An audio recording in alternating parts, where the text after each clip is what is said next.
Ariana is with us in Miami. Hey, Ariana, how are you? Hey, Dave. How's everything? Better than I deserve. How can I help? My question is pretty much, I have baby step number one with $1,000 in emergency fund. Good. But after I started doing my budget and as far as like what I owe and all my balances, I found out that the amount that I owe is more than my budget. So your monthly payments is more than your income? Correct. Okay. And that's based on what? How much do you make a month? I make about $3,200. Okay. Is that your take-home pay or your total? That's take-home pay. Okay. And do you have retirement coming out of that? I actually paused it after reading your book. Good. Okay. So after pausing it, you have $3,200. Correct. Okay. And it sometimes varies based off my income, but gotcha. And how much is your rent? My rent is about $350 because I do live with my parents. Okay. And so you pay them $350 a month. Right. Okay. And is that room and board? Pretty much, yeah. Okay. I do also pay my father's insurance as a way to help out so that I'm not living rent-free. Okay. And how much is that? That's for my car and his, $306. Okay. And how much is your car payment? Car payment is $349. Okay. And what other debts do you have? Just, phone bills, food and groceries, gas. My essentials, when I did the whole budget, it was about $1,800, and then the rest would be going towards paying debt off. But when I do you have any debt other than your car? Student loan debt and credit card debt, yes. Okay, that's what I'm asking. How much do you owe on your student loans? Student loans, it's about $38,000. And credit card, $38,000, and credit cards is about, I want to say, it's about $15,000. Okay. Yes, and do you have the total of those two payments? Yes. How much? It's about, actually, I'll pull it up right now. Or just your credit card payment or your student loan payment? I think the total I want to say is, here it is, $1,683. For both of those? Right. Okay. All right, cool. All right. Let's see. All right, so I'm thinking credit card payments are really, really high here. And how much do you owe on your car? Luckily, I only owe about $4,000. So I'm almost done. So that's being knocked down real quick then. What is it worth? Yeah. What's it worth? It's worth about $2,500. Oh, wow. Okay.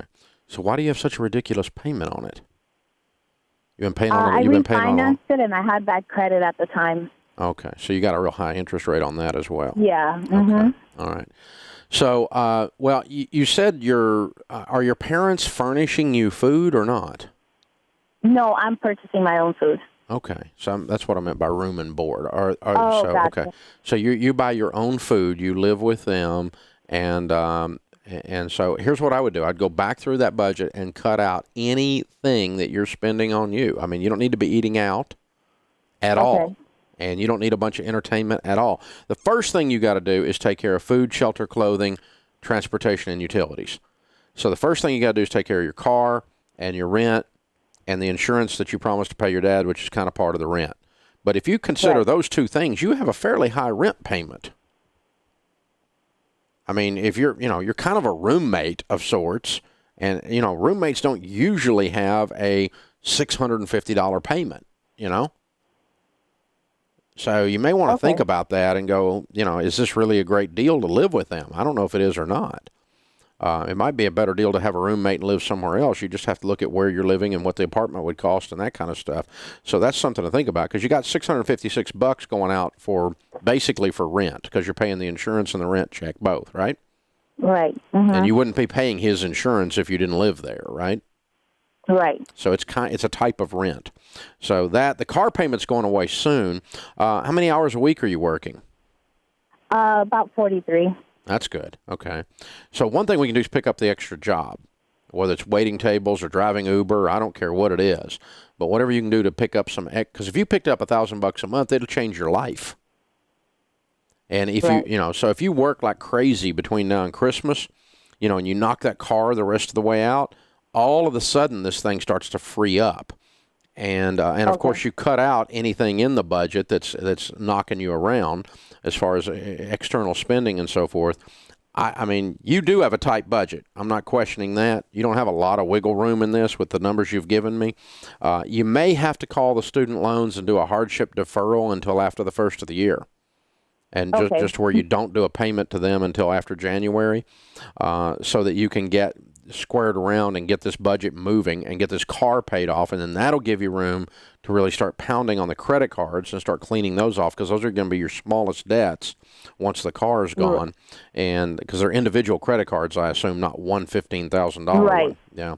So you're going to Should put. I let them go? Should I let them go late in the meantime? If you have they're not to, late as of right now. yeah, I wouldn't if you can keep from it. I wouldn't let anything go late if you can keep from it. But your first goal is food, shelter, clothing, transportation, and utilities.